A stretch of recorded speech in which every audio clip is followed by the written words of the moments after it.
Hi అండి, ఎట్టకేలకి మా ప్రయాణం కంప్లీట్ గా అయిపోవచ్చేస్తుంది. ఇంకెంతసేపు దిగుతామండి?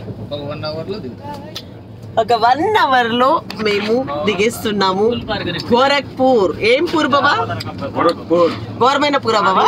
ఘోరమైన పూరు గోరఖ్పూర్ కి వెళ్తున్నాం. 2 రోజులు ట్రైన్ లో ప్రయాణం చేసిన తర్వాత 1 గంటలో రిలీఫ్ అవుతున్నాం. విడుదల. సో గోరఖ్పూర్ కి వెళ్ళి ఈ రోజు నైట్ స్టే చేసి తర్వాత రేపు మార్నింగ్ ఎక్కడికి వెళ్తున్నాం? నేపాల్. Going to Nepal. మా బావ ఏం తింటున్నారు తెలిసిన? మీకు అందరికి ఒక డౌట్ ఉండొచ్చు, మా బావ అంటే ఎవరు అనుకుంటున్నారు? మా అమ్మకి తమ్ముడు, మాకు మేనమామ. యాక్చువల్లీ చిన్నప్పటి నుంచి బావాని అక్కని ఇచ్చి పెళ్లి చేయాలనే ఉద్దేశంతో బావాని అలవాటు అయింది.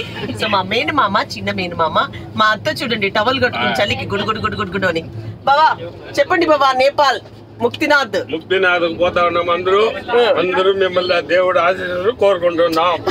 మిమ్మల్ని అందరినీ ఆశీర్వదించని కోరుకుంటూ ఇప్పుడు ఒక జోక్ చెప్పాడు మా బావ. అదేమంటే ట్రైన్ వీళ్ళు బెంగళూరులో ఎక్కారు. ఎక్కేటప్పుడు చెప్పారు ఇక్కడే ఎక్కచ్చంట ఈ డోర్ దగ్గర, కానీ వాళ్ళు టెన్షన్ గా ఆ డోర్ దగ్గర లగేజ్ అన్ని ఎత్తి ఇక్కడ చూసాక మళ్ళీ జనాన్ని చూసి దిగేసి మళ్ళీ అట్లా వెళ్ళారంట. బాధేమంటే వీళ్ళు ఇక్కడే ఎక్కచ్చు, కానీ ఇక్కడెక్కి దిగి మళ్ళీ అక్కడ ఎక్కారు. ఆ జోక్ ఇప్పుడు మా బావ చెప్పి ఇట్టంతా జరిగింది మనో అంటున్నాడు. సో ఇప్పుడు దిగేస్తున్నాం. ఈ ట్రైన్ మమ్మల్ని మోసింది కదండి కదా. 2 days మాకు ఆతిథ్యం ఇచ్చింది. సో హ్యాపీగా ఇంటి దగ్గర నుంచి తెచ్చుకున్న ఫుడ్ ని మనం ఎంజాయ్ చేసినాము.